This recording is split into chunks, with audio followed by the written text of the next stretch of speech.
क्या आपको भी बहुत अजीबोगरीब स्वप्न आते हैं? क्या अकारण उदासी छा जाती है? अकारण आपको नकारात्मकता पकड़ लेती है? आप अचानक से उदास हो जाते हैं? क्या आपका मृत्यु पूर्व जन्म में बचपन में ही तो नहीं हो गया था?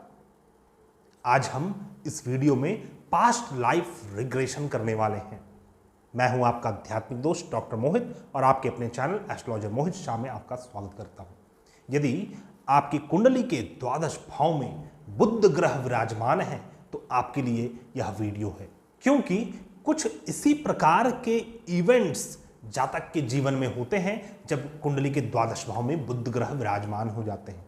तो इसका क्या संबंध है पूर्व जन्म से? क्योंकि हम ऐसा जानते हैं कि इस जीवन में हमारे साथ जो भी घटित हो रहा है सब कॉन्शियसली वो हमारे पूर्व जन्मों से आ रहा है। हमारा कर्म इस जीवन में हमारे हाथ में है। हम जो चाहे वो चीज को कर सकते हैं, उन चीजों को प्राप्त कर सकते हैं अपने मनोबल से, अपने शरीर के बल से। लेकिन कुछ चीजें बाध्य होती हैं, कुछ चीजें हमारा प्रारब्ध होता है जो हमारा पीछा करता है। हम न चाह कर भी ऐसे स्वप्नों को देख लेते हैं जो हम कभी सोच भी नहीं सकते, ना ही इस जीवन में हमारा कभी काउंटर हुआ है उस प्रकार के स्वप्नों से, उस प्रकार के इवेंट्स से। लेकिन फिर भी हमारे को इस जीवन में क्यों अजीबोगरीब प्रकार के स्वप्न आते हैं? उसका रीजन, जब बुध ग्रह आपके द्वादश भाव में स्थित हो तो ऐसा माना जाता है कि ऐसे जातक की मृत्यु पूर्व जन्म में बाल्य अवस्था में ही हो गई थी। जब आप छोटे व्यक्ति थे, छोटे बच्चे थे, तभी आपका मृत्यु हो गया था, जस्ट पूर्व के जन्म में। यही कारण है कि ऐसे जातक की बहुत सारी इच्छाएं पूर्व जन्म में पूर्ण नहीं हुई रहती हैं, बहुत सारी जिज्ञासाएं पूर्ण नहीं हुई रहती हैं। और यही कारण है कि इस जीवन में ऐसा जातक बहुत ज्यादा जिज्ञासु होता है, बहुत ज्यादा छोटे छोटे चीजों के ऊपर ध्यान देने वाला होता है। और एक छोटा बच्चा जिस प्रकार से हर एक चीज को नए रूप से देखता है, उसी प्रकार इस जीवन में जातक बड़े होने के बाद भी हर एक चीजों को बहुत ही ताज्जुब से, बहुत ही चौंक कर देखता है, समझता है। तो बुध जब द्वादश भाव में हो तो इससे क्या क्या पता चलता है? सबसे पहले तो यह पता चलता है कि आपका जन्म पूर्व जन्म में बाल्यावस्था में हो गया था।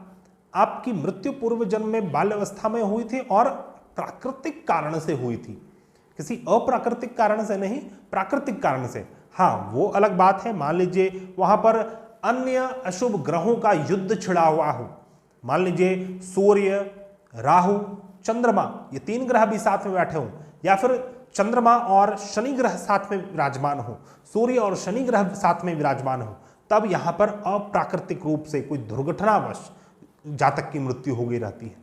तो इस प्रकार से भी पता चलता है। अभी हम सिर्फ बुध को लेकर विश्लेषण कर रहे हैं। बुध ग्रह यदि द्वादश भाव में हो तो ऐसे जातक की मृत्यु पूर्व जन्म में बाल्यावस्था में हो जाती है, प्राकृतिक रूप से होती है। और हमें क्या क्या पता चलता है? पूर्व जन्म में उसकी कई सारी जिज्ञासाएं शांत नहीं हुई रहती हैं। यही कारण है कि इस जीवन में जातक बहुत ज्यादा जिज्ञासु रहता है और इस जीवन में पराशक्ति को जानने के प्रति उसकी बहुत ज्यादा जिज्ञासा बढ़ जाती है। बहुत उसकी इच्छा होती है कि पारलौकिक शक्तियों को जाने। इस कॉस्मोस के अंदर जो शक्तियां हैं, उसके जो बाहर भी शक्तियां हैं, उन सभी चीजों को जानने का वो बहुत तितक इच्छा रखता है। और ऐसा जातक उसको प्राप्त करने के लिए अनेक कार्य, अनेक क्रियाओं को भी करता है, जैसे योगा, मेडिटेशन, इस प्रकार के चीजों को करता है। साथ ही इस जीवन में जातक अजीबोगरीब स्वप्न को देखता है, अपने स्वप्न में मृत आत्माओं को देखता है। और वैसे लोग जो उनसे बहुत ज्यादा निकटतम हो, वैसे लोगों को देखता है, लेकिन उन्होंने कभी भी इस जीवन में उनसे मुलाकात नहीं हुई। तो वह पूर्व जन्म के जो सगे संबंधी होते हैं, जो पूर्व जन्म के माता पिता होते हैं, उनको वह जातक स्वप्न में या फिर कभी कभी तो जागृत अवस्था में भी आभास करता है अपने इर्द गिर्द। साथ ही ऐसे जातक का रुझान पीर, फकीर, इस प्रकार के लोगों में होता है और उसे खोजते भी रहता है जातक। इस प्रकार की स्थिति जातक की रहती है। साथ ही ऐसा जातक अचानक से बिना किसी कारण से उदासी उसके अंदर छा जाती है। जातक बहुत ज्यादा उदास हो जाता है, बहुत ज्यादा नकारात्मक भाव में चला जाता है, बिना किसी मतलब के, बिना किसी कारण के जातक बहुत ज्यादा निगेटिविटी सा मुंह बनाकर, बहुत निगेटिविटी सा जेस्चर पोस्चर बनाकर बैठ जाता है। इस प्रकार की स्थिति उत्पन्न होती है। साथ ही जातक का दूसरे कल्चर, दूसरे धर्म के प्रति बहुत ज्यादा रुझान रहता है, उसको जानने की इच्छा रहती है, उसके प्रति जिज्ञासा बनी रहती है। अपने स्वप्न में मृत आत्माओं को तो देखता ही है, साथ ही ऐसे जातक उन आत्माओं को अपने जागृत अवस्था में भी कई बार अनुभूति करने का प्रयास करते हैं, अनुभूति करते भी हैं। ऐसे जातक परा अनुभूति तथा पूर्व जन्म के माता पिता की अनुभूति इनको होते रहती है। तो दोस्तों, कुछ इस प्रकार की स्थिति उत्पन्न होती है यदि बुध द्वादश भाव में स्थित होते हैं। तो आप स्वयं बताएं, मुझे कमेंट बॉक्स में कमेंट करें, क्या आपके साथ इस प्रकार की स्थिति घटित होती है। आइए अब कुछ अन्य तथ्यों के ऊपर बात करते हैं। इससे पहले मैं आपसे अनुरोध करना चाहूंगा, कृपया हमारे चैनल को सब्सक्राइब कर लें, हमारे इस वीडियो को लाइक करें, शेयर करें, और यदि आप किसी भी प्रकार की समस्या से जूझ रहे हैं, उसका समाधान ज्योतिष शास्त्र के माध्यम से चाहते हैं, तो आप हमारे से कांटेक्ट कर सकते हैं। हमारा कांटेक्ट डिटेल्स आपको मेरे डिस्क्रिप्शन बॉक्स में मिल जाएगा। तो दोस्तों, यदि बुध ग्रह द्वादश भाव में निर्बल स्थिति में हो तो क्या फल होगा, यदि सबल स्थिति में हो तो क्या फल होगा, यदि आप पुरुष हैं तो क्या फल होगा, यदि आप स्त्री हैं तो क्या फल होगा, इसके ऊपर हम बात करेंगे। तो सबसे पहले तो मैं आपको बतला दूं, यदि आप स्त्री हैं तो बहुत कम चांस है कि बुध आपको अशुभ फल दे। द्वादश भाव में बैठकर बहुत कम चांस है कि अशुभ फल दे, लेकिन फिर भी बहुत ज्यादा अशुभ फल दे रहा है, बहुत बुरे प्रकार से पीड़ित है आपकी कुंडली में, तो आपको कुछ उपाय कर लेना चाहिए। उपाय हम वीडियो के अंतिम में बात करेंगे, लास्ट में बात करेंगे। यदि आप पुरुष हैं तो आपको तो जरूर से उस उपाय को कर लेना चाहिए। सबसे पहले बात करते हैं, यदि बुध निर्बल स्थिति में है तो जातक कई सारे गुड अपॉर्चुनिटीज को अपने जीवन में खो बैठता है।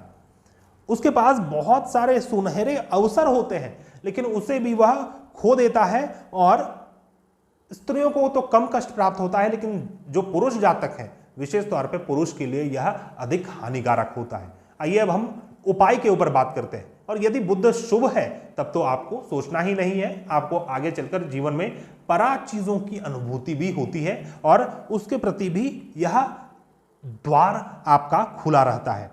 तो उपाय में आपको यह करना है, बहुत ही सिंपल उपाय है। बहते हुए जल में, जो जल बह रहा हो उस जल में आपको खाली घड़ा मतलब कि मिट्टी का बना हुआ कोई भी घड़ा, जो जिसमें कुछ भी ना डालकर आपको सिंपली उसे पानी में बहा देना है। दूसरा उपाय कि आपको बुधवार को किन्नरों का आशीर्वाद प्राप्त करना है। उनको यथासंभव आप कुछ दान में दें और उनसे आशीर्वाद प्राप्त करें। यह उपाय सर्वश्रेष्ठ है यदि बुध द्वादश भाव में है तो पूर्व जन्म के चीजों को नाश करने के लिए।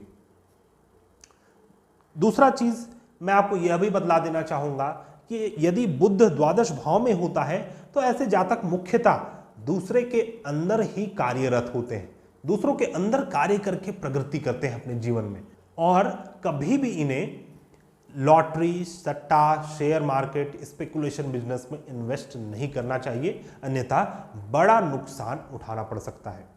तो दोस्तों, आशा करता हूं आपको यह वीडियो पसंद आया होगा। यदि आपको हमारे वीडियोस पसंद आते हैं तो कृपया चैनल को सब्सक्राइब कर लें, हमारे इस वीडियो को लाइक करें, शेयर करें।